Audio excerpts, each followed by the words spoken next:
If you guys recall, we were having this conversation that it is hard to find the right talent who is enthusiastic, who is passionate about the job, and so on. We were having this type of conversation in couple of sessions, if you sometimes directly, sometimes indirectly.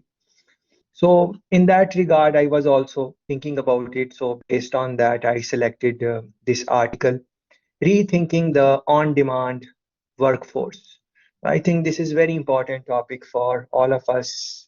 We are interested in international business or not. All of us are interested in making a successful career. So this article is going to give you a lot of insight about how to build your career also, no matter what you want to do. Uh, Even if you want to be on an entrepreneurial side, this article has a lot of things to offer us. So rethinking the on-demand workforce, digital talent platforms have matured, yeah, and many companies are using them to hire skilled gig workers. Now they need to get strategic about that. So I'm sure you have a little bit of a knowledge about gig economy. uh, like small tasks, people are good in small jobs and they would offer their services online, and a lot of people are making decent money using their talent, skills, gigs. They would offer themselves on the platform, digital talent platforms, and they would offer their services, and we would also link it with international business and so on. So let's get into what this article is going to tell us. In this era of chronic skills shortage, rapid automation, and digital transformation, companies are confronting a growing talent problem. And this is what maybe even in the yesterday's session, if you remember, one of our friends, Sheen, was telling us that it is you need to have the right people in the right jobs, but it is sometimes hard to find the right talent. So this is something which you're going to see as you will go into international markets and so on. Although there are many opportunities also because of internet, the connectivity is good, but still connecting with the right type of talent is relatively easier than before the times of internet, but still it's a growing talent problem, one that has the potential to become a strategic bottleneck. Yeah. So for international businesses, it can be quite challenging in the times of, when skills are short, the people with the right attitude, right knowledge, right skill set, they are not there. Um, for example, you would see Digicel putting in jobs in the newspaper, and if you take time to read the type of jobs which are posted by like Digicel type of companies, you would see that specific skills they are asking for, very specific knowledge they are asking for. And then many times they would hire people from foreign markets, and in the local economy in our beautiful country, many times we are saying that the jobs are not there. We don't have jobs. Even I said a couple of times in our interactions that we don't have jobs. If we reflect on that, that is not correct statement to make. We have jobs.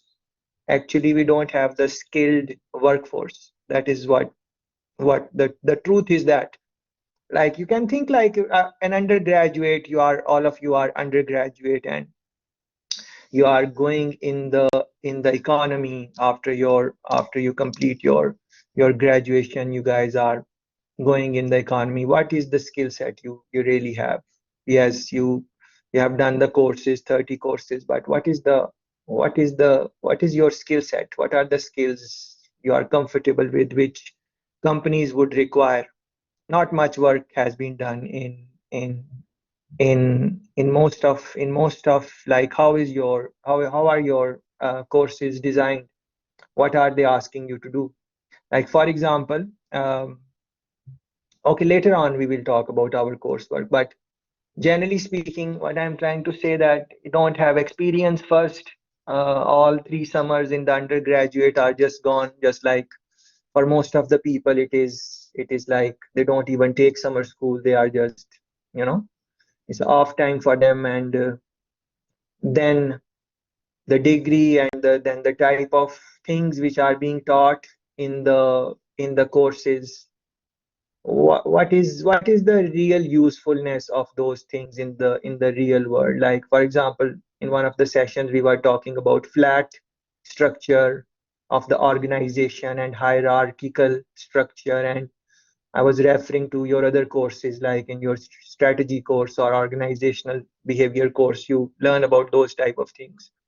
But what is the usefulness of that knowledge in the modern world, where you are seeing how is Amazon being run? How is, even forget about Amazon, like companies like Uber, how, what structure they have, the um, um,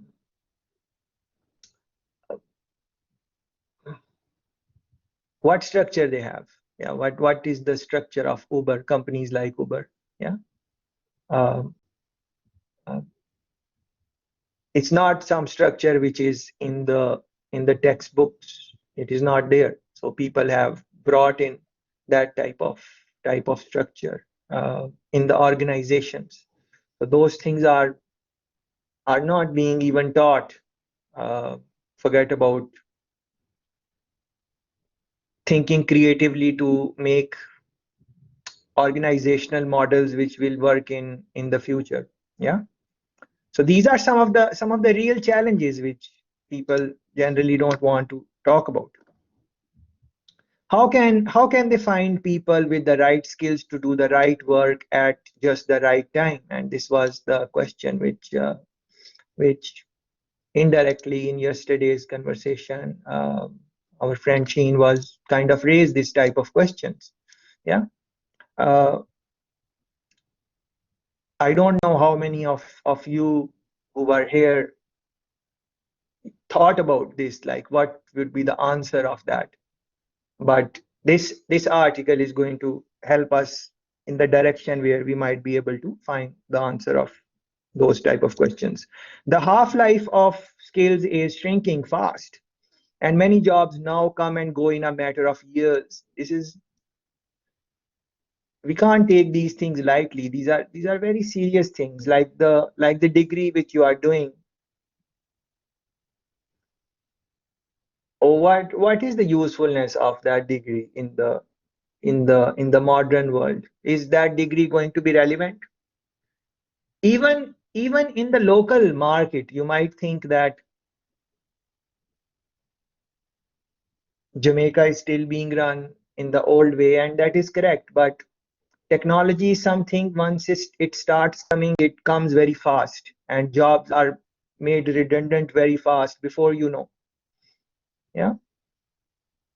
So what is the usefulness of an undergraduate degree once you will come out of the university, like next 5 years, 6 years? What would be the usefulness, utility of that degree? Yes, you will be able to say that you have an undergraduate degree, but it is okay if if that is if that is the aim, then it is fine. But when companies are hiring in the interviews, even now, they don't just hire people if they have undergraduate degree. Many times you don't even get shortlisted. And even once you get those are the minimum requirements. Once you go in the interviews, and I'm sure you have some experience of maybe going to a couple of interviews, the type of questions they ask, they are many times linked with the skills. And that that type of those type of questions are being asked. Not only that, but major demographic changes are underway. Boomers are aging out of the workforce. Millennials and Generation Z are taking over, bringing with them very different priorities about who should do what work and where, when, and how it should be done. So what happened in the last 1 year or so? Because of COVID, the disruption happened, and it just fastened the process of working from home and all of those things. It has just fastened the the process. It was going to come anyways, but maybe in a little bit of more time. And because of COVID, the companies have done it in a faster way. So why should we think that the hiring of those companies which have done their work successfully uh, during COVID times, uh, they would want to go back to pre-COVID time in terms of hiring? Would not they hire people only for the projects? And would not they want to pay people less because now you don't have to travel to come to work and go back and you can work in your own time? Those changes are going to come. In some countries, it will come faster. In other countries, they might come a little bit slower, but they are going to come anyways. Okay. To help companies address these challenges, a new generation of talent platforms such as Catalent, Innocentive, Kaggle, TopTel, and Upwork has emerged. I would like to, you should Google search these. I'm not sure if you are familiar with these type of ones, but let me run some searches for you just for Upwork, for example. Yes, Upwork. So you go in here and you just look for certain skills. So for example, I was saying that look at the coursework, different type of coursework. So our coursework required you to, make a video and those type of things. So just let's look for that video editing, for example. Yeah. So if you learn the skill of video editing and just search that and see what, okay, here it is, video creator, social media videos, 2D. This guy, very young, looks very young, is $35 per hour, and so on. Yeah. This is a little bit relatively old with, of course, more experience. Creative video editor, 75 US dollars. These figures are in US dollars, and so on. Yes. So what is this? The person did not, you don't have to have a bachelor's degree for this. No, you need to have some skill set, and then you are offering your skill set. And of course, this is not, he did not just land here in a day or two or 1 month or 5 months or 6 months. He must have worked on this for maybe 1 year, 2 year, builds his profile, recommendations are there, people are giving him work, he's building his competencies, making his thing better. And then over a period of he has earned more than 2K plus earned, and he might be studying also or doing other things also. Okay, right here you can see 3+ years of successful experience. So yes, he has some experience and so on. So that was a skill, video at how to, for example, one friend Vicky, I think, was saying yesterday that it was hard to give the point of view in a 3 minute clip. I could have asked you to make a half an hour video for that, because if you think about it, it is 25 marks. It's a lot of marks only for, 15 marks, 15 marks for just for uh, just for 3 minutes clip. 15 marks is quite a lot of numbers, but it's not about the length, it is how you can convey your message in a very short period of time, especially when people's attention span is very short. So don't you think that skill is linked with international business marketing? You can link it with marketing, advertising, and so on, in terms of international businesses and so on. Yeah. So that is what. And then the journal, you for example, journal you guys wrote. So if you are interested in writing, for example, so we are just playing around and seeing what is. Okay, academic and creative writing professional. Yeah, 40. So how to write? Some people have written fantastic journal writing. Some people have done it. And it was not a copy and paste type of thing, of course. They were thinking about it and sharing their knowledge and stuff like that. Beautiful formats. People were doing in different, very unique, very nice formats. Some people were very creative. Not everyone, of course, but there were a couple of people who were quite creative in their work. So that is again a skill. Um, Writing professionally. So how do you improve your writing? The more you write, the better it gets. You read, the more you read, you understand how different people are writing. So once what I'm trying to say, those skills, these are the skills, real skills. And then you post, and of course over a period of time, once you have experience, then you can, so you can type anything here. I'm just linking with our coursework, but you can write, like for example, blogs are something which people, so blog content creator, for example, different type of ghost writing, this and that. And this is a the person has earned more than 8K, yes. But of course, it does not happen. You have to be very consistent over a period of time. You hone your skills. Nothing happens overnight, of course. A lot of effort after that. But even if you do a regular job, you would have to work same way. So, but this is, you can work in your own time. You can decide which jobs to take and so on. So the idea of selecting this article was to introduce to you to this type of work environment also. And also international businesses are eventually going to go towards this side also. And this article confirms that, and during the reading we can look into this. So I please encourage you that you look into these. I was on Upwork. There are so many others. And they mentioned here Upwork. So I just Google search Upwork, but the other ones here and throughout in all of the article, they have mentioned couple of other ones also. I won't go on them. I've just given you some idea. You need to look into these type of things and see how they can even just disrupt the hiring process in international businesses. Um, but let's proceed. In contrast to Uber, Amazon, Mechanical Turk, and TaskRabbit, these platforms offer on-demand access to highly skilled workers. So on-demand access. You need someone, you hire them. You don't need someone, you don't have to hire them.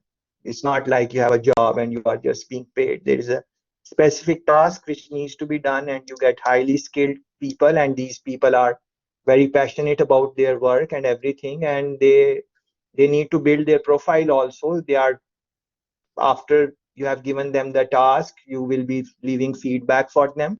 People will be looking at that feedback which you gave them, and then giving them the next job and so on. So feedback process is very important for these type of workers also. So these type of workers, you can't proceed if you are not really passionate about your work and not willing to give your all in these type of gig economy. And Google search that also, just right, gig economy. Yeah, gig economy, and Google search and read on that. And in your own, let's say you want to become a lawyer, just gig economy lawyers, and then see what comes on gig economy lawyer. Can the gig economy work in a law firm or not? 2021 19 January. You can put anything here, banker. I'm just randomly. So gig economy banking is booming. Forbes, very interesting. Very interesting. Yeah. HSBC, working in the gig economy beyond banking. So these are international businesses. These banks are international businesses. Yeah. HSBC, like our own local banks like Scotia, these are international businesses. Yeah. So, but you need to read about these things in your own time. If I started talking about these, then I won't be able to complete what I really want to say. So, and our research shows that their numbers has risen substantially since 2009 from 80 to 330. So this is something which cannot be taken lightly. And then the COVID-19 has just increased the pace of everything. Much of that growth took place during the past 5 years alone. Yeah, 5 years. Today, almost all Fortune 500 companies use one or more of them. So, and this article was published in November, December 2020. 6 months old article. This is platforms that provide workers who have 4-year college degree or advanced degree represent an increasing important but understudied element of the emerging gig economy. They are platforms for people who are qualified also. Yeah. So Upwork, I was showing you just maybe good in couple of things, and then you are giving your services, but if you have done your degree properly and you have learned skills in all the courses, different courses, you are and quite a good asset. You can be. To better understand this phenomenon, we undertook a survey of nearly 700 US businesses that use them. We then conducted in-depth interviews with many corporate leaders whose companies are relying on the platforms, and with platform founders and executives. And in this article, we would also be looking at, the challenges which can come, for example, for an international business once they start getting talent from these type of sites and so on. These companies are leveraging high skills platforms in large numbers. Came as no surprise to us, because in recent years we have seen how they can increase labor force flexibility. The flexibility increases, accelerate time to market, and enable innovation. We have been talking about creativity and innovation in one of the sessions. We were impressed, however, by the variety of engagement that companies are making with the platform, variety of engagements. And of course, innovation is going to happen there, because people you can people from across the world can go on a website. Like, you can go from Jamaica, someone else can go from India, someone else can go from Russia, someone else can go from Brazil. So it's just who has the best thing to offer at the best price.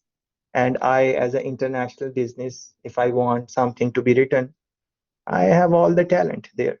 And I can look at the feedbacks and all of those things and run some searches and find more about you. And maybe before giving you the job, I can have a conversation with you, like what is going on. And that thing is also can be arranged. You can talk with the person there. On phone, you can talk. WhatsApp has, for example, is you just need internet. It's not long distance calls and those tests. So think about this, how this is going to change. How, on one hand, it is very easy for you to work for any company in the world. On one hand, that is true. Like, for example, I can work for any university in the world, yeah, as long as they want online type of interaction. But do I have the skills which they require or not? Do I have the education they require or not? Do I have the experience which they require or not? Those would be the things. So you can work for any company if you have the skills which they are looking for in the gig economy, and that is going to be the future. So it's like, people in these times, if no one can say that I don't have a job. No one can say that if someone is rational. That does not make sense. Yes, people, I understand you don't have a job and you are out of market for 1 month, 2 months, okay, 6 months, a year. But it cannot be the case that you can't find job, because if you can't find job on a physical environment, you can look into online environment. People are making money from all different type of social media. They are making money from Instagram, and they are making money from YouTube, and they are making money from different, or not just money. They are getting opportunities. For example, TikTok. I was looking into some readings, and they were saying that uh, people who make movies, they are finding great talent, actors and actresses, using TikTok. Like, they go on TikTok and look at different profiles and see which one has some talent. And we know that a lot of talented people are there on TikTok. They are very creative. And they might not be doing good in school, but they are very creative and doing well on TikTok. And that is fine. You don't have to be good in school, the way I think. You have to be good in something. That something, if it is school, that is good. But if it is not school, you can be good in anything you want. And then in that environment, you can go in the businesses in that environment, and eventually land into international businesses. So how this all of this can change the hiring for international businesses? That was one of the topics: human resource management in international business. And you have a standalone course also on this, where you just read about human resource management. So let's say if someone wants to major in HR, undergraduate degree major, what are the things they want to really understand to be good as a HR person? Because as a HR, the companies, national or international companies, they will be hiring at some point in time. They will be hiring using these type of platforms. They will be. It is not something which will never happen. It is just a matter of time. Different people are saying different timelines. And if you understand as a young undergraduate, you understand this gig economy and something, and you are hired by Scotiabank, and you are sitting there in their HR office. Imagine what type of ideas you can give to your bosses and so on. Uh, it can be very clever, in of course, in a good way. Yeah. They are seeking help with projects that are short and long term, tactical and strategic, specialized and general. So for you guys, even if you don't have any specialization on journal ideas, I really encourage that. You should you should attempt on offering some type of service. It can be any service. Like I was looking at some online work, and they were saying that there was some girl, and she was saying, I will say whatever you want me to say, and make a postcard of like and write it also, and then advertise your thing in a nice background. That is all. So she would say, take the name of the company, because there are different type of companies, small companies, big companies, all different. In Patwa, I will advertise your thing in Patwa. Go and search for this. How hard that is for you? It's not hard. Yeah. So some people would want that. I'm sure you go and search for that. If I'm sure someone must be doing something like that on some platform. So you can offer that type of service in a nice background. So you can, Jamaica is beautiful in terms of land, wood, and water, and that type of natural scenery. You can do something there. Of course, the quality of the video and the voice quality should be good, and that type of things. That is a gig. That is a gig. So whatever you can, it's just the thing is to start and then see how it can go. Um, and once your customers are from international market, you yourself, you are international business, because your services have crossed the borders. That is, in simple words, that is the definition of international businesses. What's more, 90% of the leaders are surveyed, C-suite and frontline, believe these platforms will be core to their ability to compete in the future.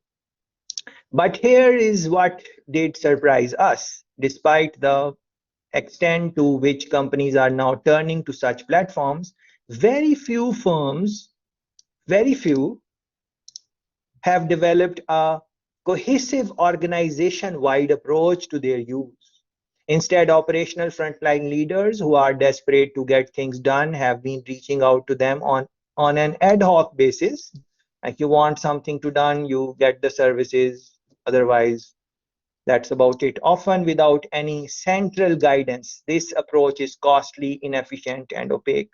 And this is what I was referring. Like, if you are HR, you are hired in HR as an undergraduate, you will see that they won't have this some concrete procedures, guidelines to hire this type of talent from uh, this type of environment.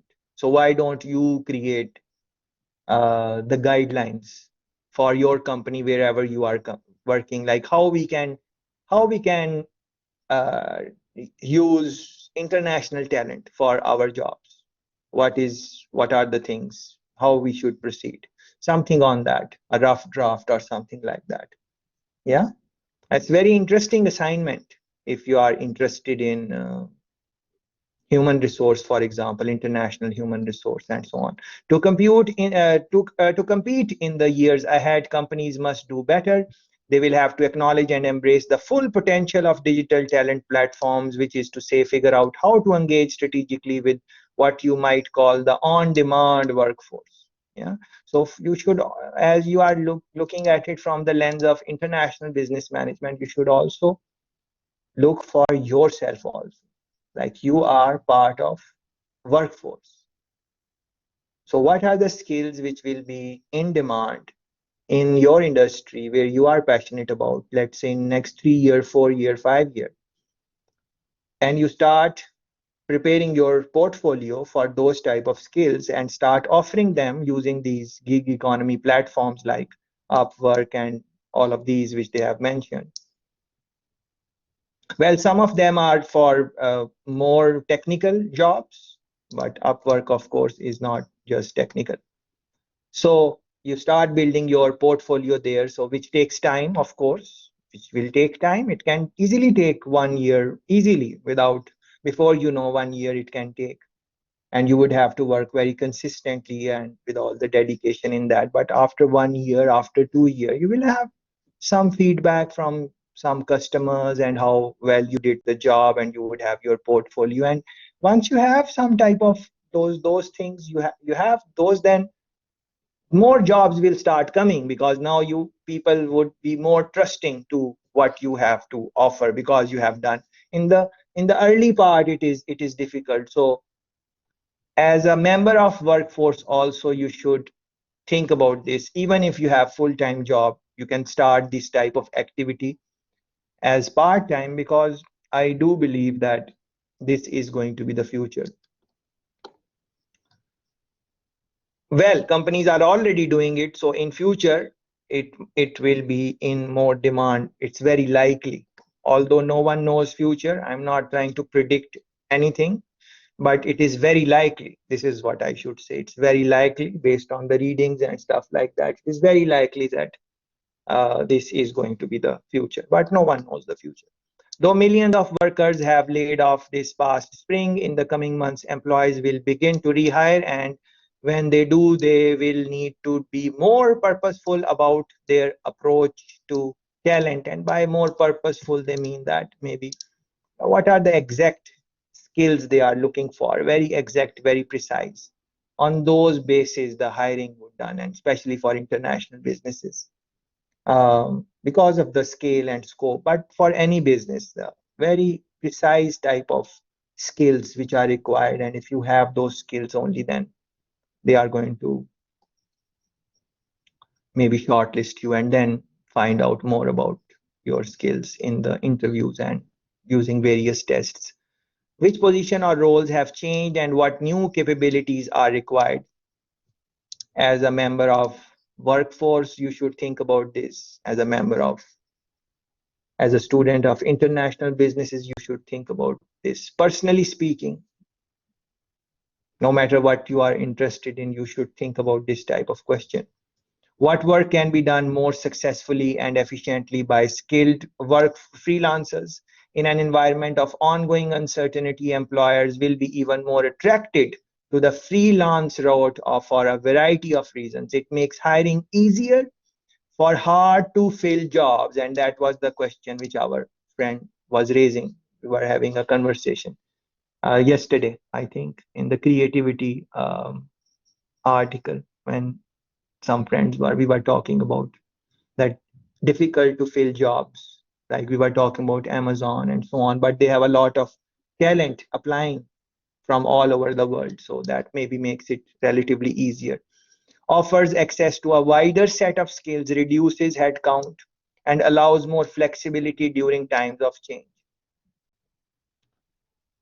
But on the same note, it can be hard also for people to find job, for mediocre type of people who did not develop any concrete skill set, or maybe they have skill set but that is not required in the future of work.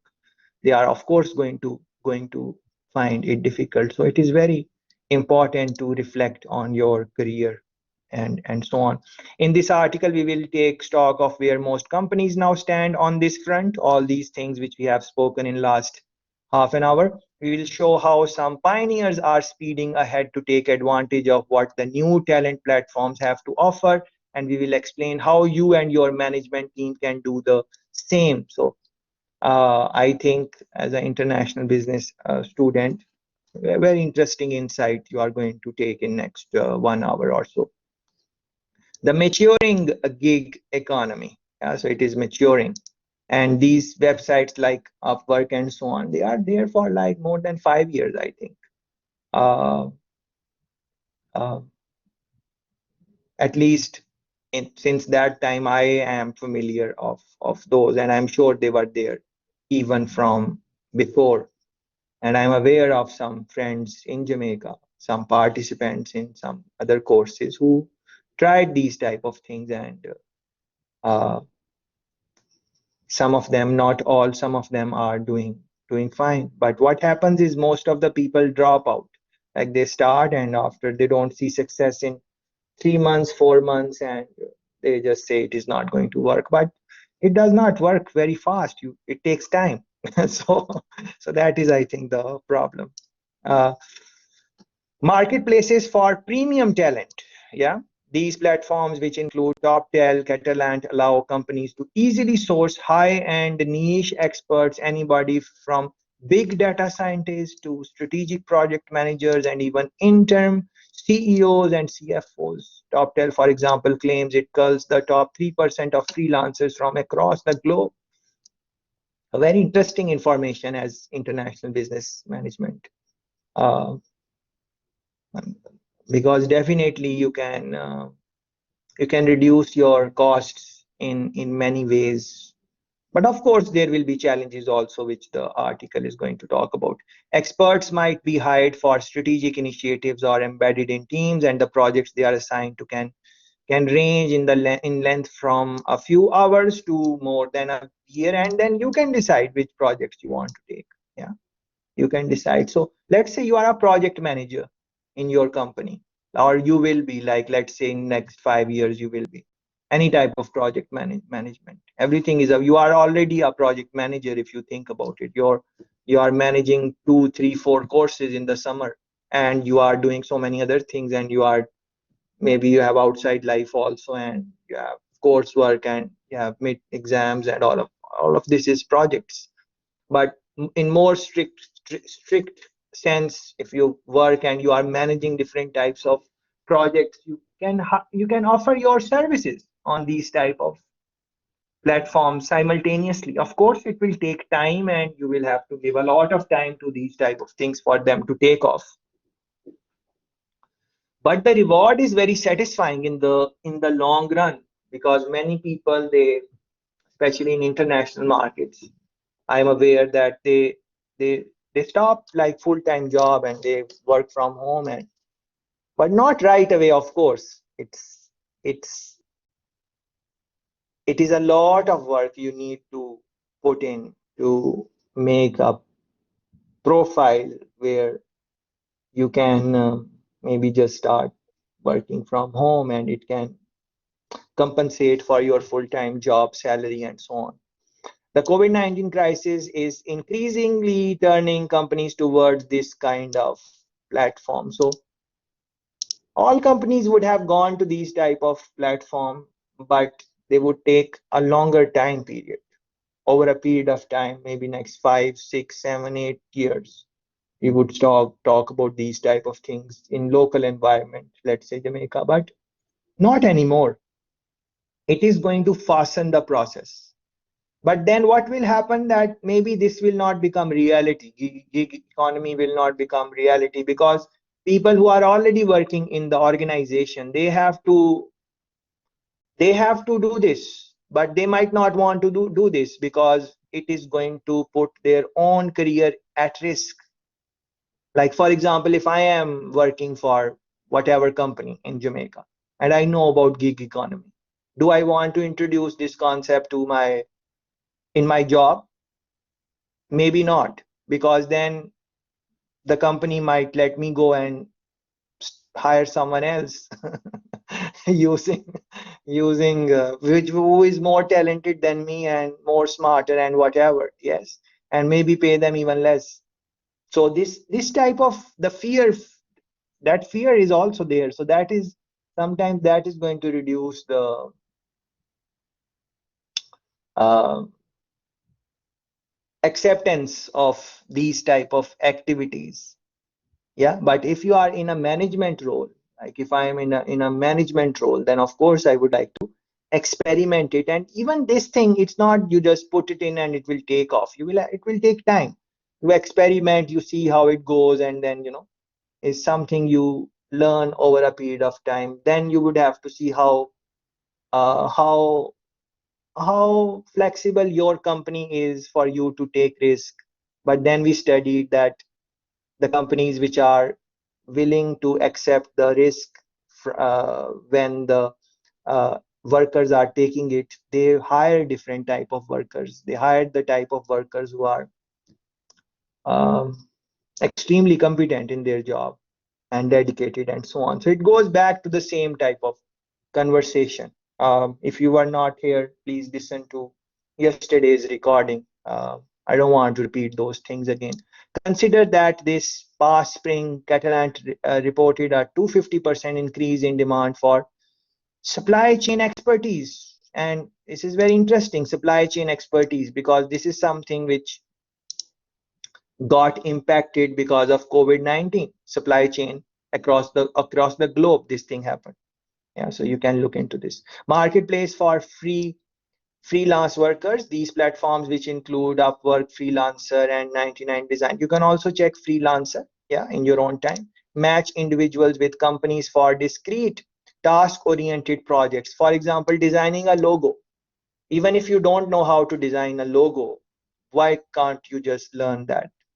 What is the how much time it will take? Of course, to become expert, it will take some time, but begin with, start, see if you like it. If you transcription, for example, transcription, that's not hard. You just have to listen and write it down, whatever they are saying. So these type of jobs, and you will be making some money also, yeah, with that, um, and your experience, and you will gain experience of those type of jobs. If you like them, you can continue them, yeah. But then the thing goes back to that, what is the skill set which is given in the undergraduate degree? What are the skills? Can you make, maybe you can make good PowerPoint slides? So there must be people who even in these times cannot make good PowerPoint slides, and they go on these type of websites and they say, okay, someone can do some research on this topic and make me PowerPoint slides. So it will be both doing ability to do some search and some. So in this time of internet, how hard is to do some research on some topic of your interest? And of course, then you are reading on it, you are well read on it, and you know which websites to go for, and you know which sources to quote and which sources not to quote. This is a very useful skill which you can develop over a period of time. Yeah, I think these are something where eventually international businesses will go. So, but most of us are not in international business per se. We are not in international businesses, but we will definitely be in the workforce also. I think maybe someone wants to say something. Yes, Gail, please go ahead. Hi, sir. Yes, this is Jillian. Yes, with the freelancing, right, which Upwork now owns, and they do, as you said, offer small jobs, and persons are able to work comfortably from home, with different companies, and it Yes. pays well. And we are moving away from the building, the brick, you go into your workplace, sitting into a building, to you doing it at home. So persons knowing these opportunities would Yes. be great for them, and just reading, even doing trade online, that's possible. Because I researched yesterday and I was able to find a trading site, which I'm going to try Yeah. out. And Yes, very good. it is endless. The world is just open right now, and internet is not just for social media. So we Yes, just search and you can find anything. Just research yes, and we are good. beautiful. Beautiful. Yeah, what experience you have? What if you can elaborate on that? What type of businesses you are in, or any corporate company in Jamaica which is hiring people from this? Any some tangible example if you can give, please. Okay, what has happened is that in 2014, I had my child and I realized that I wasn't able to do the physical work after running home, so I decided to work online. I Yes, work for a healthcare company and then I yes. move on to a software company and they are all Beautiful. overseas. Um, Yeah, yeah, so I've worked for different companies and sometimes I would just write, do a research for them, right? yes, And I can do other stuff. I would do research or I would edit papers, depending. The yeah, only thing you cannot do is save somebody's life. Well, actually you can because yeah, I work for a healthcare company where the ambulance and so forth and do credentialing for nurses and so forth, which is a part of saving lives. So so beautiful, that's beautiful. Very good, very good. yeah. Yes, very good. And very thanks for the examples, and because they're going to really help. You spoke about trading and stuff like that, and it came to my mind drop shipping, Amazon, and someone who is interested in this type of work, they can maybe I think did about that. it. And you did that. Okay, okay. Yeah, if it's for other friends, maybe they can. But what is your experience of that drop shipping? You can share that with us.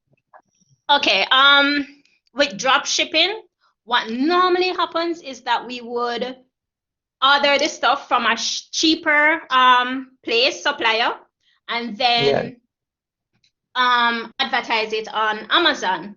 And yes, Amazon would just they would just we would ship it from Walmart. But what has happened now is that Amazon is trying to make sure that they have the inventory in their warehouse. So it's a lot more difficult unless you're able to purchase a lot more inventory and just ship it there, yeah, right? And then just have yeah, it there for precaution and just yeah. order it, right, just for precaution. Yes, sounds good. Sounds good. Thanks very much, Jillian. So think about these things which Jillian mentioned, and she said one line, and that was all the things she said. I loved them, but one line, it really went in my heart. She said that internet is not just for social media. That's so funny. Internet is not just for social media. I have to think about this, what she's saying. And most of the time, we are spending time on social media. So work climate is definitely changing. So please think about these things which she mentioned. So logo translating legal. For example, when Amazon wanted to explore creating custom social media content for its new TV shows, it tested the waters on Tongle, which connects companies to individuals with media know-how. Yeah. So even big company like Amazon, they are using this type of technique to hire talent. Many freelance platforms offer access to workers from around the world with a wide variety of skills, and payment is often per completed task. COVID-19 has accelerated this type of things, and so on. So think about these things. Platforms for crowdsource innovation, very interesting. You can read the details in your own time. I'm just going to highlight um, one or two examples. For example, Enel, Italian multinational energy company, uses multiple crowdsourcing platforms to generate ideas for a host of issues. And you guys would remember that idea generation is something which I myself very interested in the context of business management and so on. So idea generation, you want to idea generate new ideas, you can come out of your company and use these type of platforms, and then use technique of crowdsourcing and get interesting ideas. For example, what issues this Italian multinational energy company was looking at how to improve recruiting, how to mitigate cyber security risk, and even what to do with defunct thermal plants. So these are like improve recruiting as an international business. You don't would not want to improve recruiting. How to mitigate cyber security risk as an international business which is going across the globe. You would not want to improve your cyber security. You would want to. Yeah, definitely. Uh, so you can use these type of platforms for that type of intangible thing also, which is like idea generation, where you have access to people from across the globe and so on. And this example we can look at also because you must know this name by now, AstraZeneca, because of COVID. COVID. So they, and a pharmaceutical company, AstraZeneca, has turned to incentive solvers to develop molecules used in genetic research and testing. So the idea for highlighting this example is that it's any job you can think of, some basic job like writing, blogging, to some more technical job like genetic testing or so on. Companies are going towards uh, this type of hiring. Uh, so some things to really reflect on. The growing supply. Millions of well-qualified Americans today are attracted to contract work. Millions. Freelancers are now estimated to make up roughly a third of US workforce. A third, one third of total US workforce. Those people are looking at freelance services, where you have more control. And Jillian gave a very interesting example where maybe she was expecting baby or something. She could not go to regular work, and uh, she wanted, or maybe someone want to spend more time with their children or something. They say, okay, no problem, we will just work fewer hours and we'll work online. And okay, we don't find job in Jamaica, no problem, we can work using internet, we can work anywhere, wherever you want. But again, it is simple, but it is not as simple, especially in the beginning. So in the beginning, you won't find success right away. You'll have to dedicate, like I would say, maybe 2 years and see what happens and what is not, especially if you don't have prior experience. And then if you are if you have given 1 year, 2 year fully focused to this type of job, and you have some type of skill, be it logo development, be it transcribing, whatever, some even basic skill, and you have given 1 year, 2 year, I am very certain that you are going to see returns on that. I have no doubt, personally speaking, but then anything can go wrong. And so I cannot promise anything, but I'm very certain that if you are really putting your day and nights for 1 year, 1.5 year, and go into this type of work, you will, it will not be time lost. Uh, but you have to be very dedicated. That you need to think about. It won't be 9 to 5. It's like as you are up, you are working on it, and then when you go to sleep, you are in your dream, you are dreaming how to work better next day. That type of work ethics will be required. And that is why it will be, in the future, it will be easier and easier to work freelance and online because of the internet, and everything is available. And as Jillian was saying, you just have to search and you will find something. But it will be harder and harder to get into this because the competition is going to increase. More and more competition will increase. It is just the basic concept which you study in economics class, like demand and supply. So as the one thing is going to impact on the other, as supply go up or supply go down, whatever happens.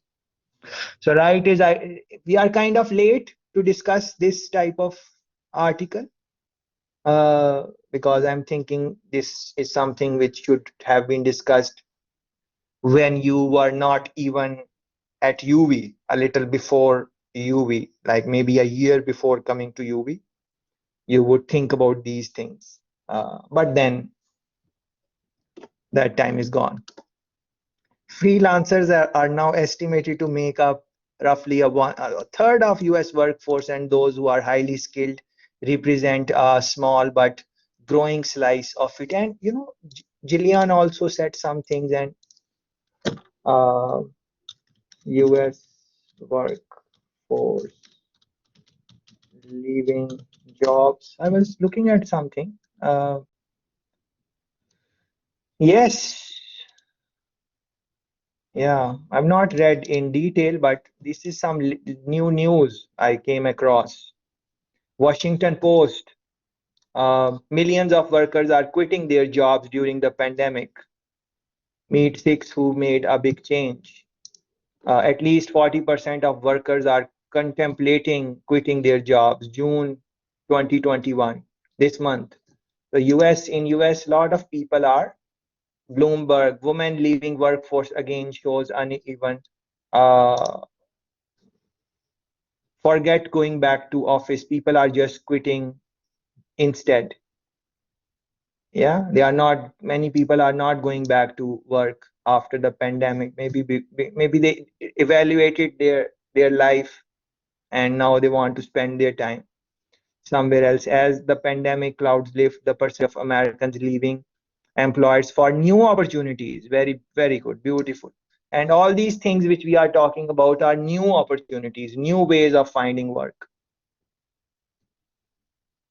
So you need to change your mindset, I think, about this. The regular jobs which you are maybe thinking about after you graduate, yes, very good if you want that, but be mindful that job market is going to be tight and everyone will be applying for the same type of job, and then so many things. And in the you can have a lot of more flexibility, and you if you work like this, you might even enjoy more your work also. Yes, there can be some challenges. Some people would require some set amount of salary every month. So for those type of people, of course, they would want a regular job. But if someone is flexible on that and they don't really necessarily want a fixed salary at the end of every month, then they can experiment on these things. And at the younger age you experiment these things, the better it is. And for the first time since 2014, the number of freelancers who say they consider gig work to be a long-term career choice is the same as the number who consider it a temporary way to make money. Early signs suggest that COVID-19 will also speed up this shift. So it's just that COVID is speeding up the shift. Don't think that all these things are happening because of COVID-19, nothing like that. It's just increasing the speed of this type of shift. Much of the shift is the result of demographic changes that have been underway for 4 or 5 decades, but that traditional organizations have done little to recognize or address, because the mentality that we will do it when we really have to do it. People don't really plan ahead, and it's not that they don't want to. Sometimes the everyday job takes so much time, and you have to do your own other things also, that you don't find time to really plan ahead. And so maybe this thing has been happening for 4 or 5 decades. But when COVID-19 came, companies needed to work, but people could not come to office, so they made the shift very quickly because it was the issue of survival.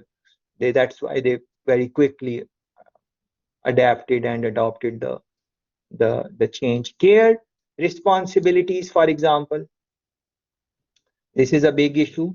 uh, and it's a good, you can read this paragraph yourself as I'm talking.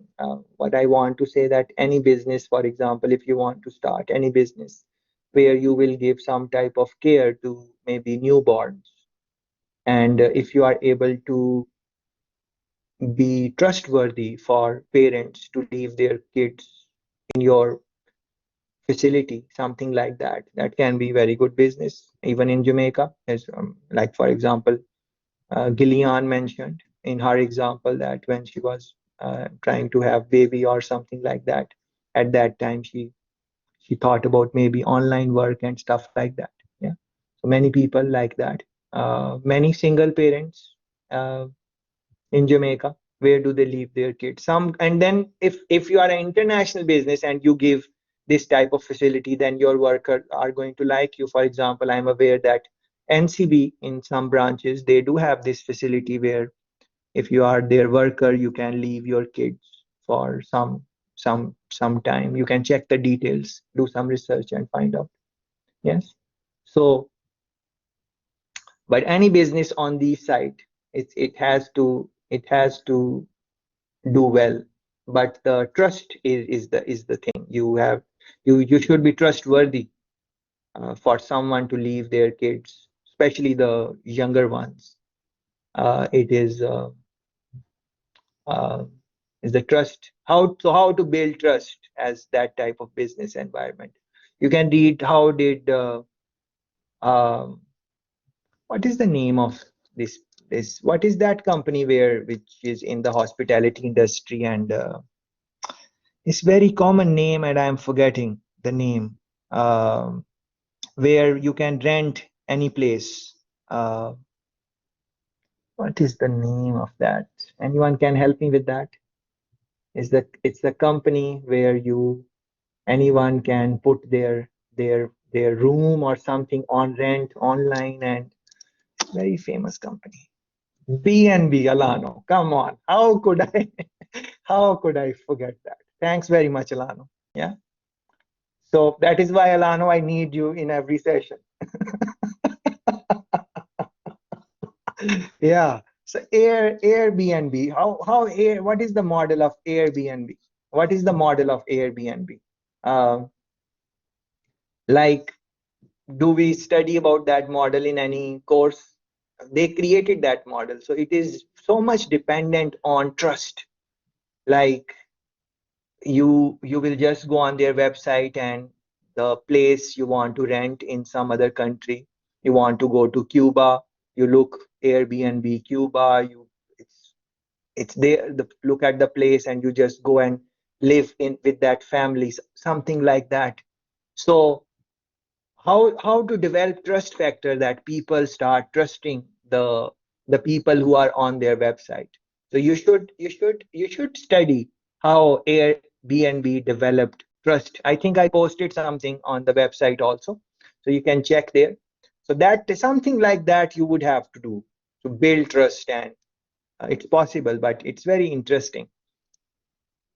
Female employment, same issues, work life balance. Sometimes girls, they have to take off from the work and so on. So they are saying for that type of environment, this can work. Aging of Americans, this is true in many other countries also.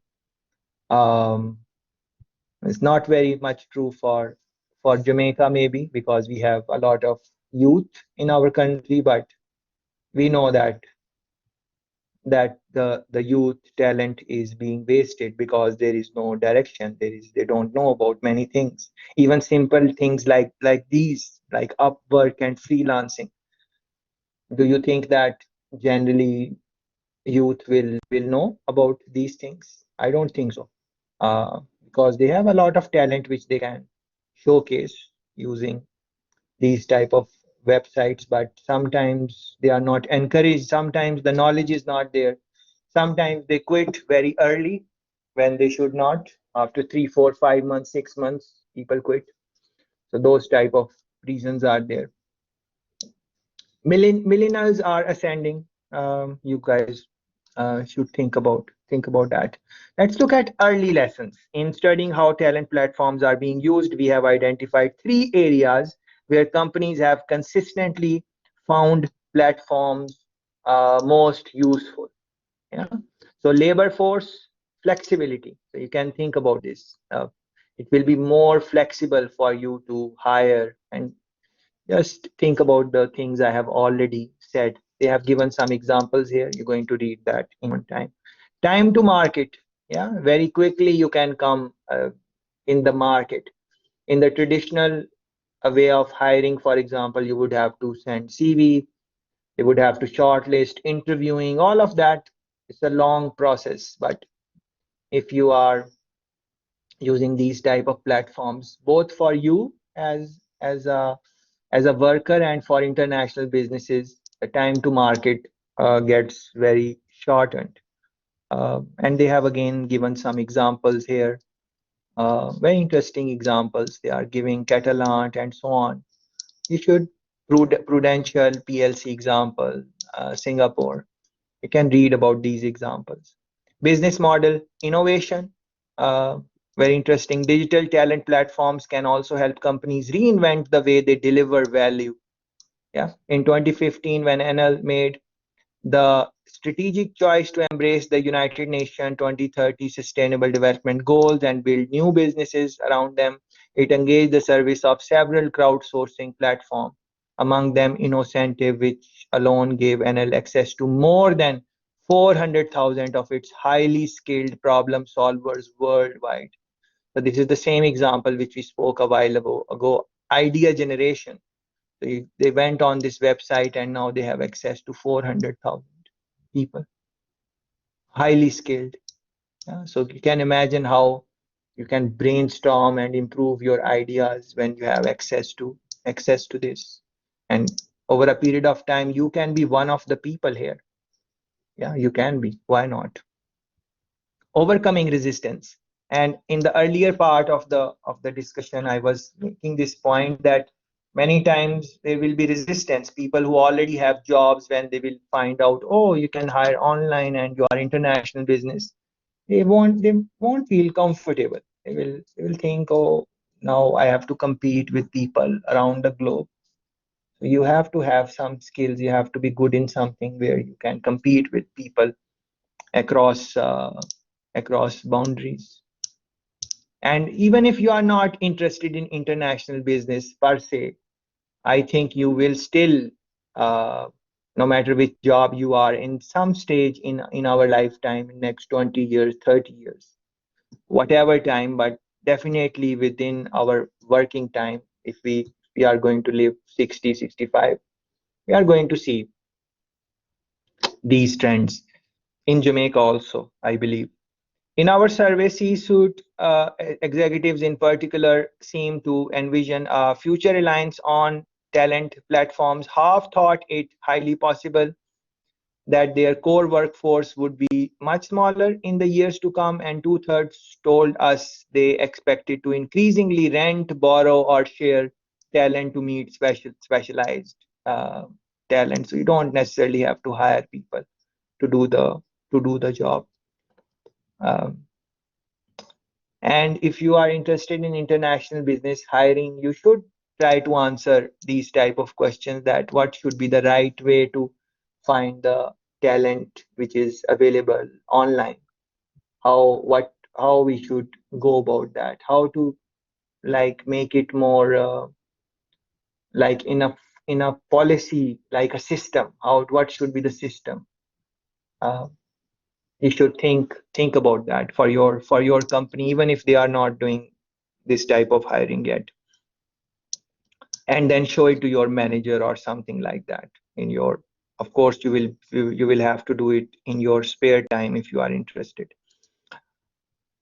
Why then have so few companies designed strategic approaches to working with talent platforms? Because the structures and processes that most organizations have in place have been designed expressly to protect them from external vendors. Yeah, so it's protection. Uh, why are you being taught by local people who are already teaching at UV? Why is that? In this COVID time, you could be taught by top professors from top universities. Yeah, you could be. The way I look at it, it would not be hard. It's just someone from the like head of departments and people who are managing the hiring. They just had to reach out, especially now, maybe in the early part of COVID, it was it was difficult, but now people have a little bit of know-how how to engage in an online environment. So why don't people from foreign universities would come and engage you and share their thoughts? They don't have to come like all the time, maybe a couple of sessions and just say what they have to say and that type of thing. Why no initiative of that sort was taken? Yeah.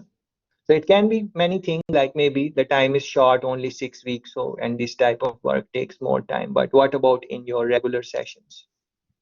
Are you getting some type of international lectures coming to you online? If yes, very good. If no, why not? Yeah. So many times the you can feel threatened, like they will be exposed to that type of lecture and then they might not like me. Yeah, those type of fears can be there, especially if, for many reasons, those type of fears. So something to really think about. And same are the fears in international businesses, people who are working, who have the jobs, regular jobs. Why they would want to introduce some type of gig work? Like there is a logo designer. I'm the logo designer in the company, international business, Pepsi, or any small business. It does not has to be all the way such a big international business like Pepsi. Any business. Why I would want to introduce the idea that the logo can be designed on some website, and we are just going to open the call and then logos people will make and then we will select the best one, and it would be a competition like environment. Then of course that thing is going to be successful. There is no doubt it will not be a success. But then why my company would keep me if I was their logo designer and I'm not designing logo all the time maybe? So why they would I'm just making example of logo. You can think about any other job which would be more fitting. Yeah. And companies already do that. It's not that they don't do it, but they just do it in the local environment. For example, look at my job. So I am facilitating this course, but I am not a full-time facilitator for UV. They have contracted me to do this job to complete this course. So I'm adjunct staff, not full-time staff. So they have hired me and then they will let me go. And then they will hire me again whenever they would want me. So they are in the local environment, people are doing this already for various businesses. But what I'm trying to say is that you can do it from the international market now. So then you have a very big selection. So for all the adjunct staff, why UB could not go to international market and see who are the best who are the who are the best people who can teach international business? Why they could? I'm not saying I'm not good. I feel myself to be very good, but anyways, they could do that. They could do that, and that could, maybe change your experience and so on. And that would be nice. Project manager, yes, Shan, very good. This is any like project managers. What is why to hire project managers full-time job? Does not make sense. Project managers hire them online. And of course there will be challenges, like if you want to if the project manager's job or the tasks which are required from the project manager are not very carefully thought about, then it might not work in gig economy, because in that type of environment you have to be very specific what needs to be done, and what are the constraints in which it needs to be done. But many times in our job we don't like our job descriptions that way, because we are accessible to each other, and if any problem we can touch base again and talk. And maybe that is why there will always be some need of some workforce which is full time. So I'm not saying that no one will be full time. That is not I'm trying to say. There of course there will be people who are full time, but then their number is going to be less and less over a period of time. Yeah,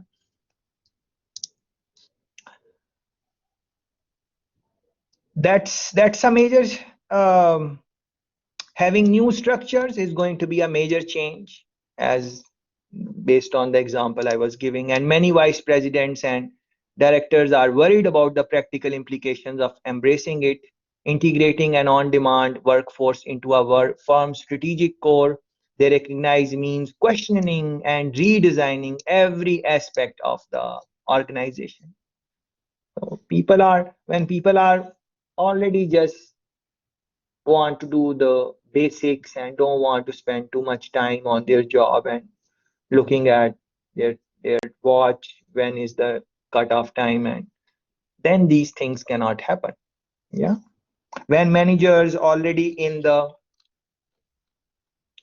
throes of a digital transformation, the prospect of taking on another massive project is hardly appealing. Yeah, and many companies are talking about digital transformation now. Like for example, I was looking at advertisement by Scotiabank in Sunday Gleaner, I think, and they are putting in some security features there, and they are calling it digital transformation. And even University of West Indies is talking about digital transformation.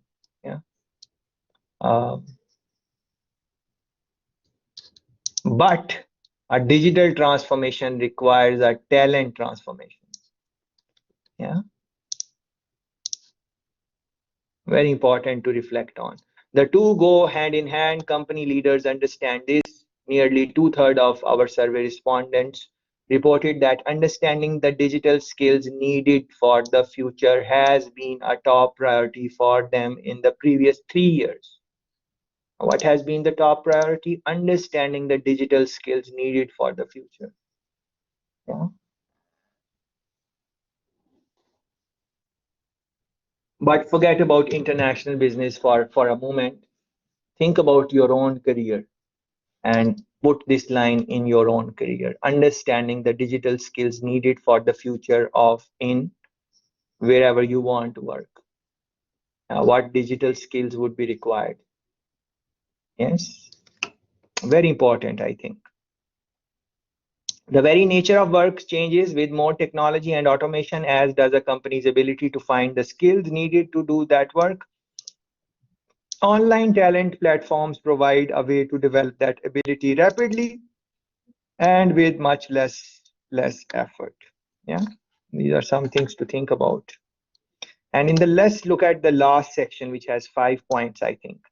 And engineering the talent transformation to engage with the on-demand workforce at a strategic level, companies will need to focus on 5 main challenges.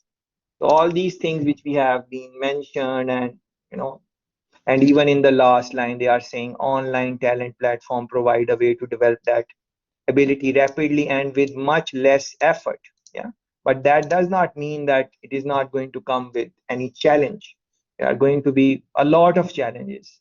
The article is just looking at a couple of them, 5 main challenges, but you should think about more challenges in the context of where you are located in the world and what you are trying to do.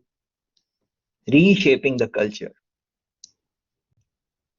When a company, and it is very interesting that when we were talking about innovation also, it also spoke about culture. Yeah, so culture is quite a big thing. uh, in anything, um, international business, you can be you can become an expert in cultural understandings and then work for international businesses.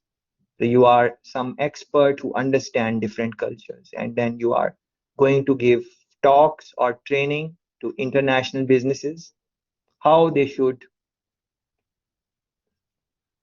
work with different cultures, how to increase productivity when different cultures are working, something on those lines.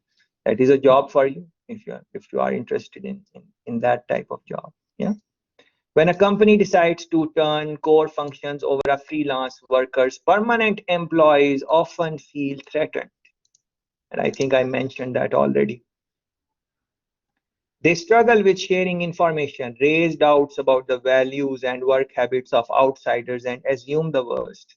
That's what happened when NASA began using crowdsourcing platforms to generate innovative ideas. The organization's engineers began to worry about their job security and question their professional identities. As one employee put it, his colleagues were not used to say, "Hey, we have a problem and we don't know how to solve it. Can you help me?" And many times people have this problem, and I've spoken in the earlier sessions about it. Um, don't let that problem ask you, yeah, these type of questions. If you don't know something, you don't know. What is the big deal about that? And people at NASA, of course, they don't want to. They don't. They don't want to say it. It's. I understand that someone who is working in that type of high position or in a high company with years of knowledge, they would have some trouble saying this, but it should not be like this. Yeah, it's it should be able to say, well, I don't know, but I'm gonna find out what it is about. But then again, this is linked with personality. And yesterday's session, we were saying that most of the personality is formed by the time we come to university.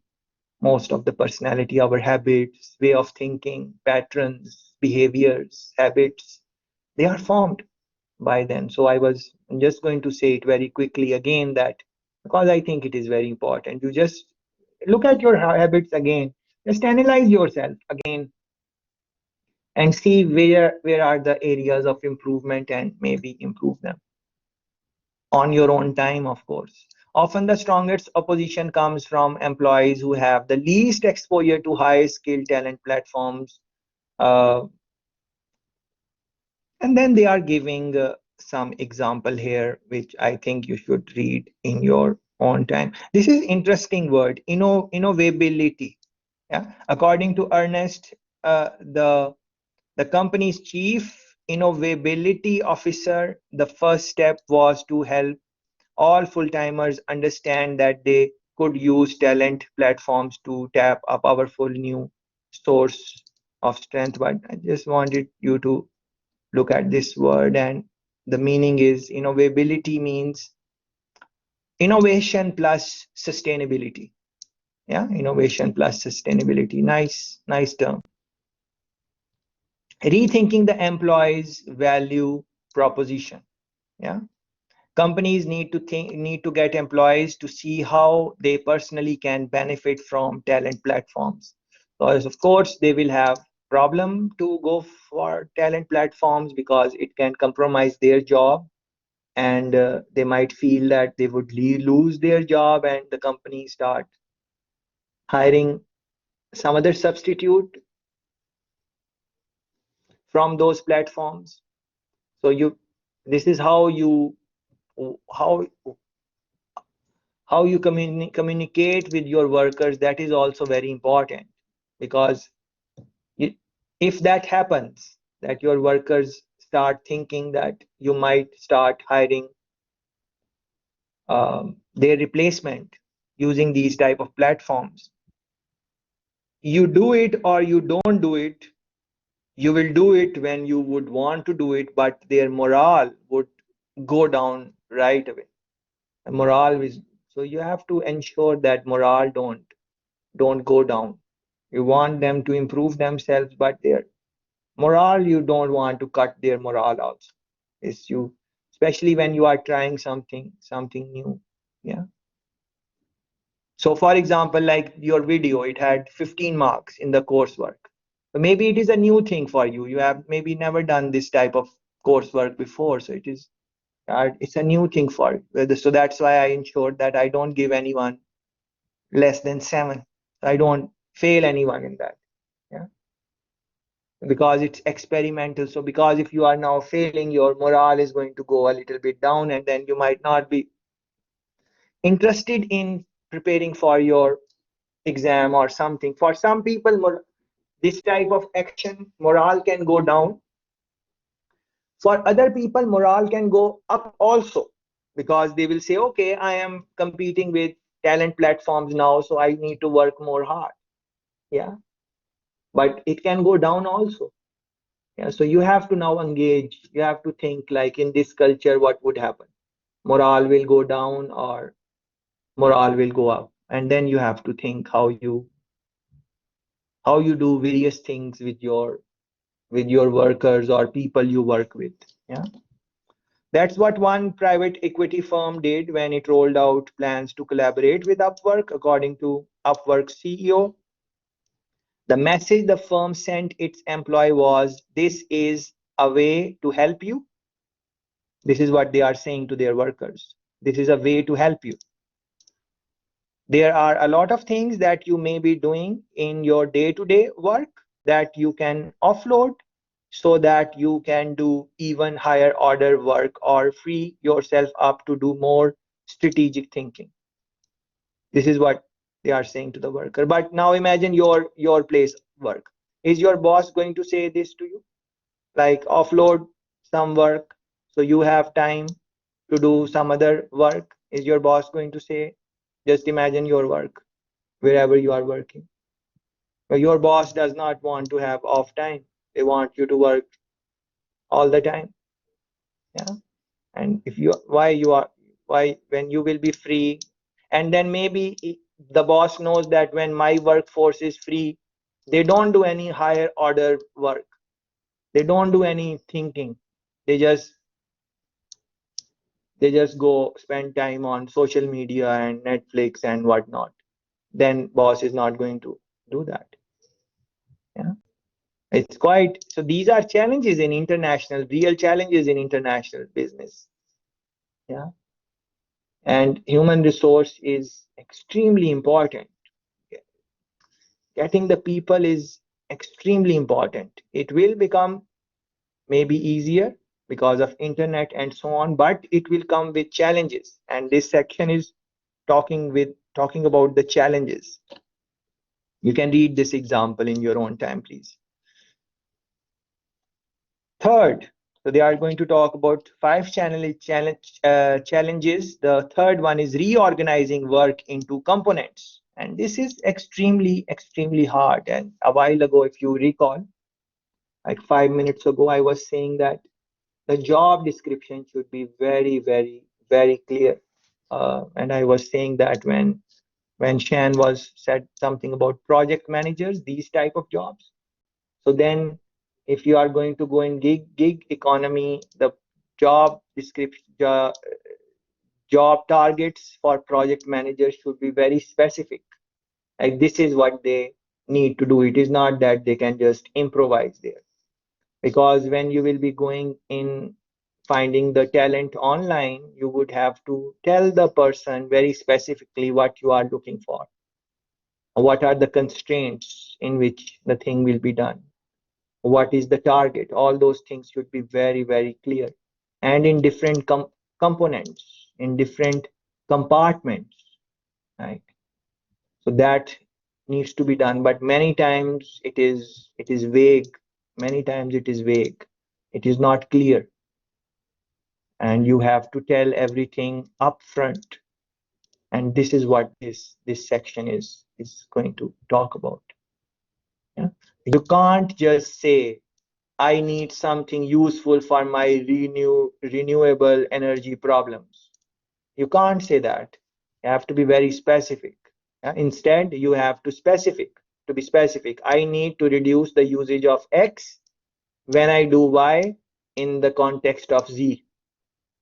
Only after employees started providing this kind of clarity in crowdsourcing appeals did the company being getting the help it needed. Only after it is that much specific, only then the help which was maybe they were looking for, they would get that. Reassessing capabilities. Yeah. To engage strategically with talent platforms, companies need to develop a portfolio approach to skills. And that is what I mentioned in the early part when we just started. Create your own portfolio. Like individually speaking, what are the skills you have?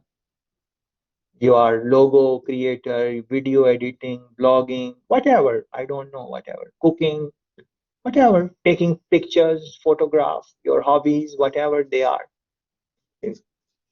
See how they can be offered on platforms like Upwork.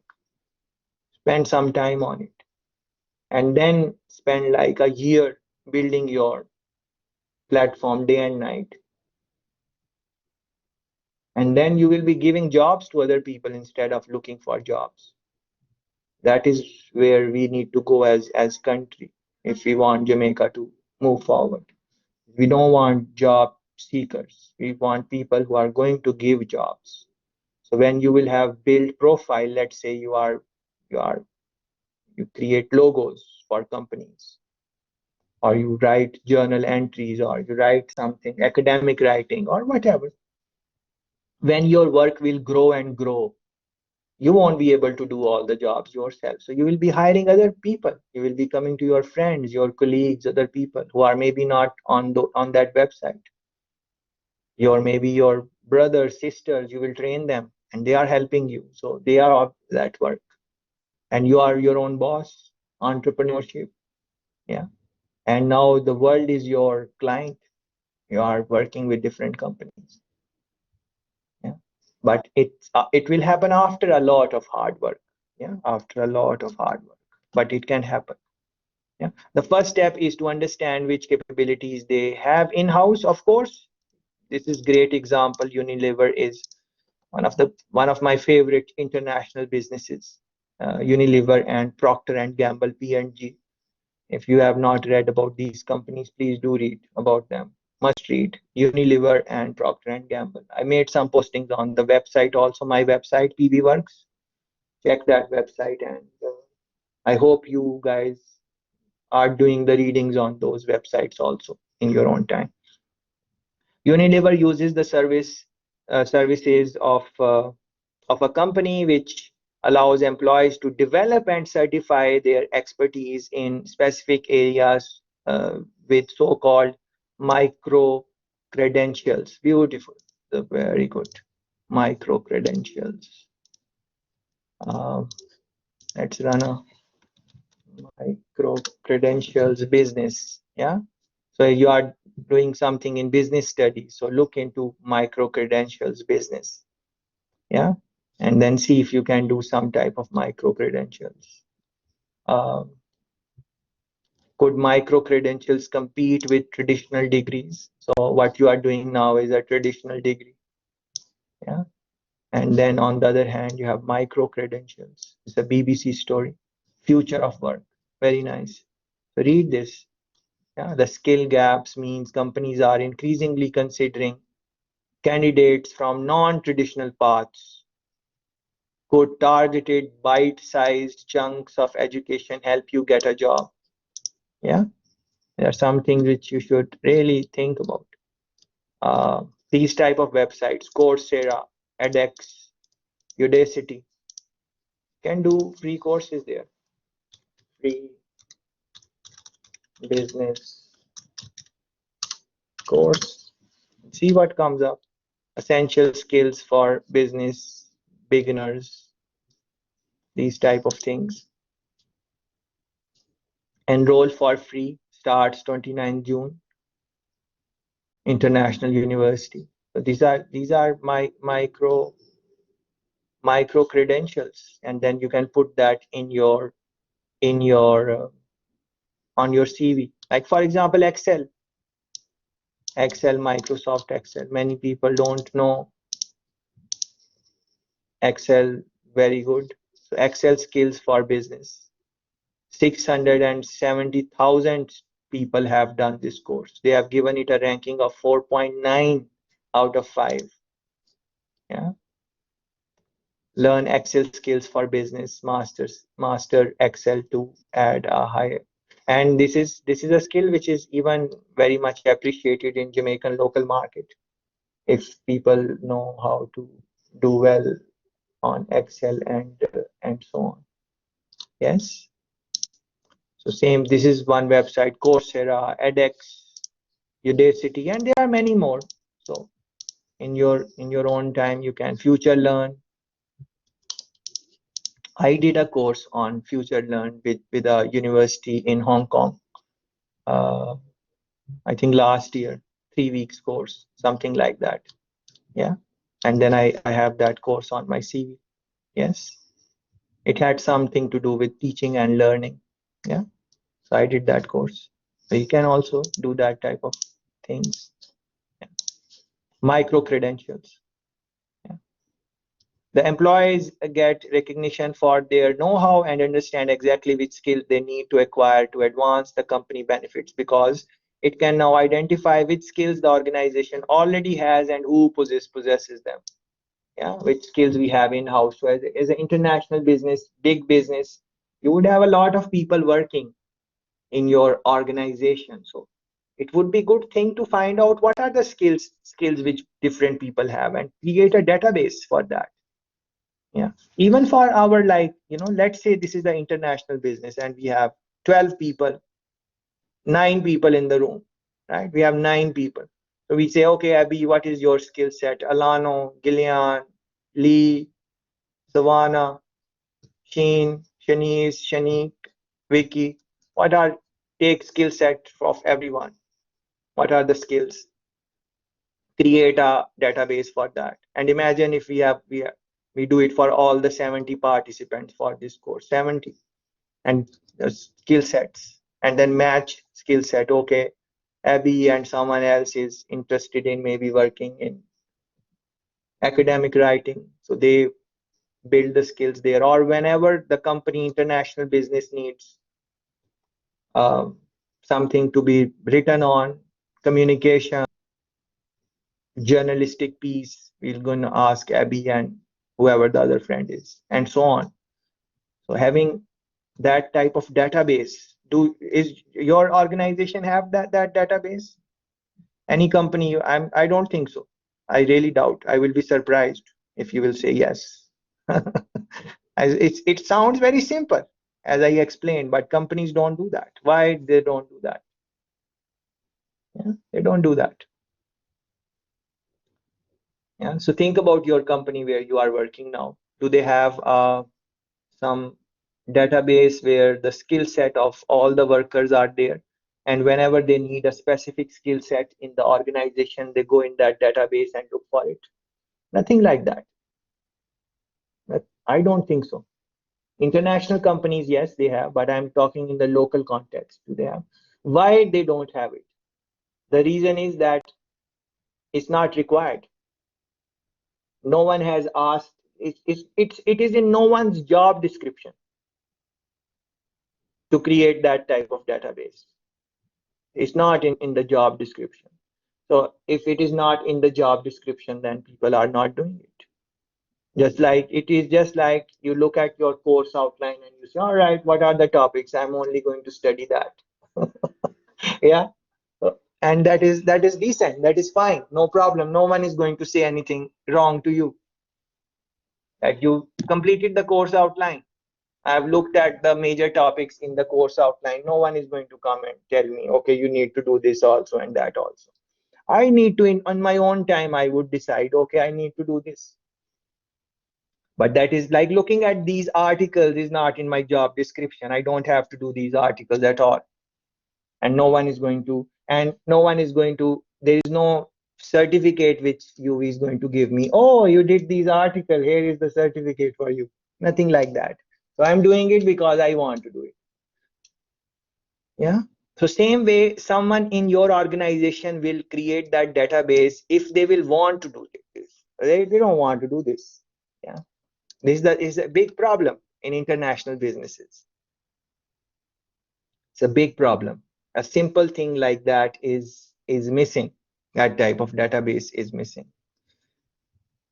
Now, sometimes what happens, people know that, okay, because they work, they will say, okay, yes, I know Shanice has this skill, and I know Alano has this skill, and I know Savannah has this skill, but then they will not document it.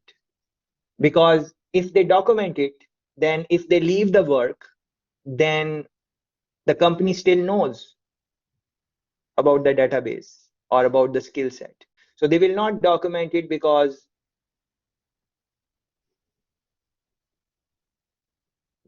if they keep it in their head and they don't put in the writing, then the company will always need them.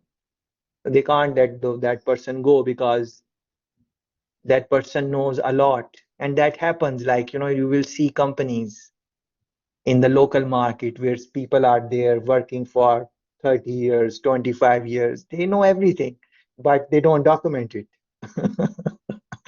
Keep it in their head, because once everything is documented, then who is going to come to them and ask what what what happened? Who is going to come to them? No one is going to come to them. Yeah, because everything is documented. So you can read the document and see, find out the answers. And then documenting is taxing also. It's difficult also. Those very interesting things to reflect in the context of businesses, generally speaking. Once the company has mapped internal capabilities, it can prepare for step two. But once the company has mapped internal capabilities, so all the things I said in the in the in the last 5 minutes, companies don't necessarily,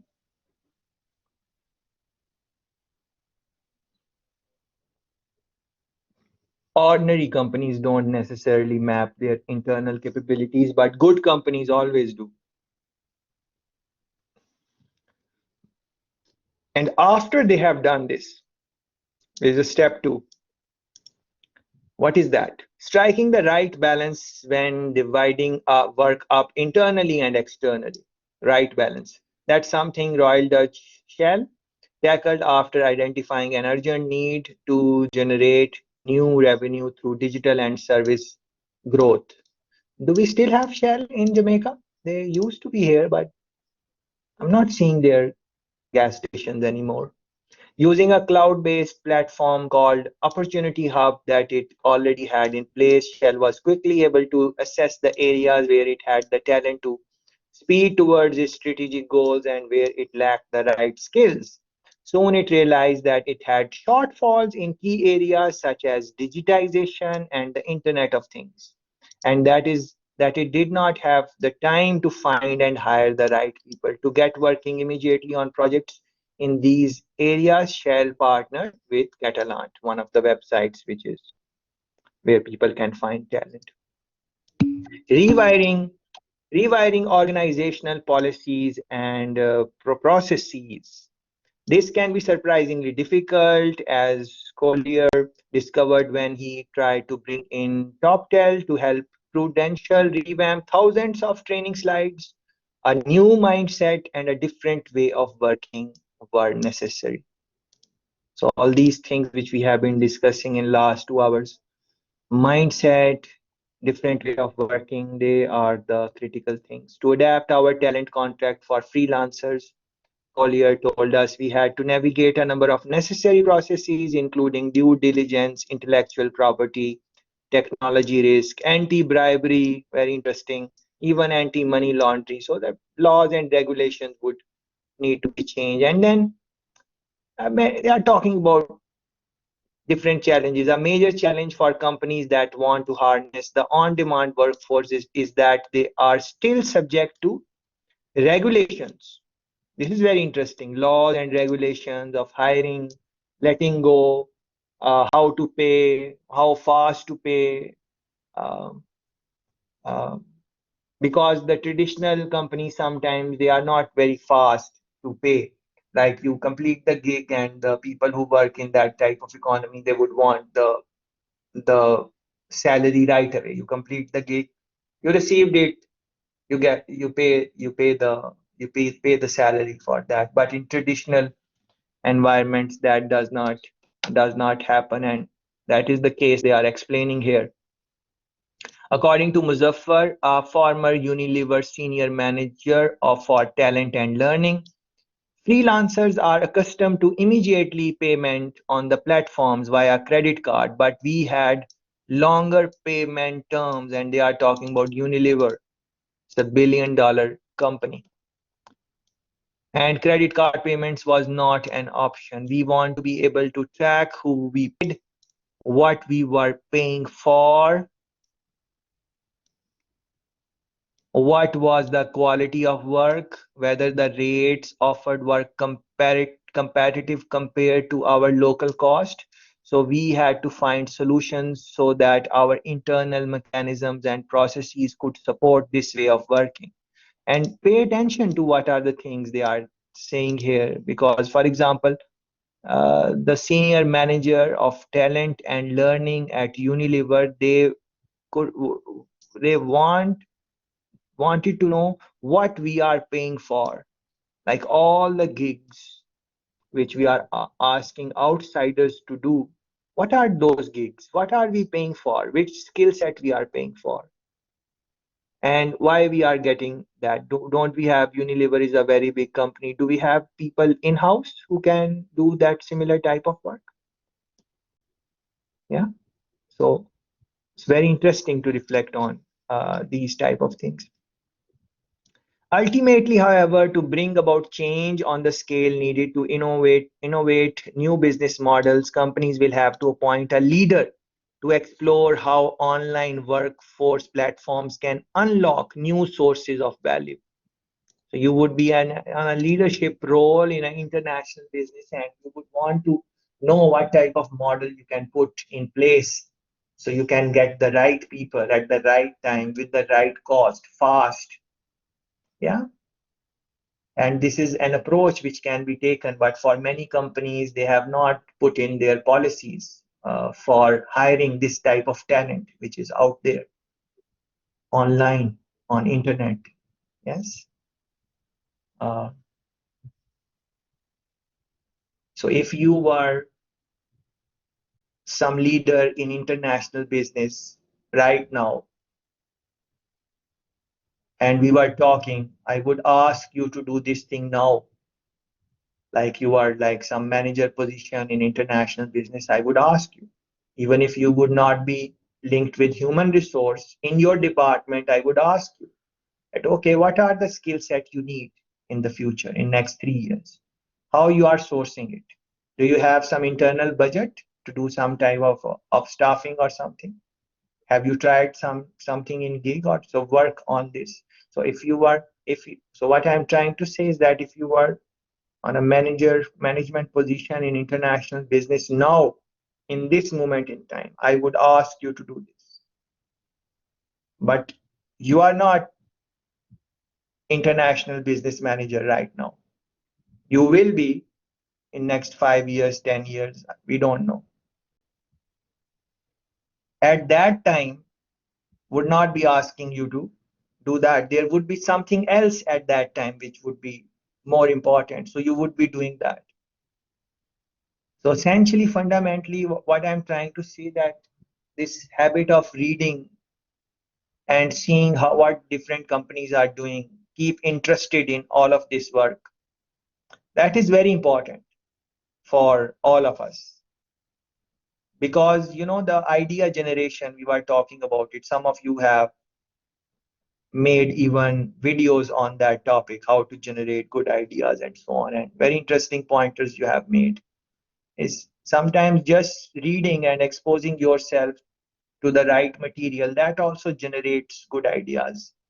Because I'm sure that if you are paying attention to this article in the last 2 hours, at least I'm sure you have two, three, four ideas in your mind which you want to experiment in terms of career or whatever approach you want to take in terms of learning and development. Yeah. So this has to be somebody from the C-suite. It might be chief technology officer, marketing, financial, human resource. We have seen successful examples of each. In the end, of course, it is not titles that matter. It is finding leaders who understand their company's strategic positioning, who recognize the revolutionary potential of engaging with the on-demand workforce. Revolutionary potential. It's going to really disrupt international businesses. It has that potential. Of course, with a lot of challenges. Of course, the business models will have to change. Uh, but then the companies which will which will think on these lines, they are the ones who are going to become Uber, they are the ones who are going to become Airbnb. Like, think about it. Airbnb has what Airbnb has done to the hotel industry. It has it has kind of broken the legs of hotels. Yes, people will still go to hotels. I'm not saying they will not. But you speak with some person who is in hotels and they don't like Airbnb. Yeah. Really change the dynamics of the game and for the betterment of consumer. You can pay less. Of course, now we can say that there are security problems and Airbnb, if you, I'm sure if you are going to Airbnb and you say, okay, robbery, customer, something like that, if you just, so see, be careful out there. What happens if a guest gets robbed while staying Airbnb? So there, those things are there. Those negatives are going to be there. Of course, it's not 100% safe, but things can happen in the hotel also. It's not that nothing will happen there. So it is just making it more safe. So same thing in the gig economy. Of course, you might hire someone and you did not hire them properly and they were not able to do your job in the right way, in the right fashion. Of course, that can happen. I'm not saying that is not going to happen. But then maybe something was wrong in your hiring process. Maybe you did not carefully look at the person in the beginning when you were giving the task to them.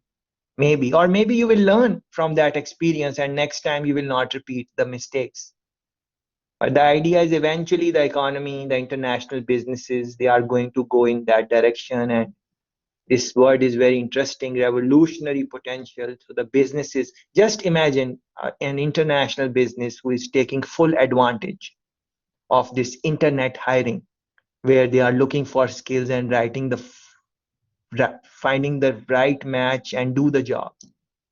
How that can really decrease the cost of the business and how that can improve the quality of work when you have so many people from across the globe who are going to do the job. It is just like UV gives me money and okay, let's say they pay me 100,000 Jamaican dollar for the semester. Let's say that, yeah. So they just for easy reference. So they are giving me 100,000 or they make me the leader and they say, okay, you have 100,000, you create the best experience for the participants. And in that 100,000, I can go online and I can just advertise that, okay, I'm going to give 80,000 Jamaican dollar worth, whatever US equivalent, and do the course. Who are the people interested? And I would go to different universities and see who are the people. So it you might say that it is not a lot of money, and yes, it is not a lot of money, but people are not just doing things for money. Maybe there are some professors, top professors, who just want the experience of interacting with Jamaican students. It's a possibility. Yes. So they would, or they are free in summer and they just want to share their knowledge. They just want to share. They don't want anything else. They want others to know the things which no one told them. If you think about it, when I was undergraduate, the things I'm telling you, these are the things which I was not told. and, and I find this urge that, okay, these are the things which I was not told, I should tell other people. Yeah. So yes, money is important for me, but this is a great satisfaction for me that I'm at least I told you that you can go on Upwork and you can build your profile and do these type of things. At least I told you. 99% of the people are maybe not going to do it. But this is how it is. And same is true for the potential it can give or the satisfaction it can give or the the positives are huge if some international business or local business want to do that, and who can inspire a cultural shift in their organization that will make a genuine transformation possible, just not the transformation which companies say, okay, we are digital, digitally transforming our businesses. No, the genuine transformation in the terms of the model which the business has applied, and so on. Yeah, a very interesting article, very interesting. uh, I hope you enjoyed it also. Rethinking the on demand workforce.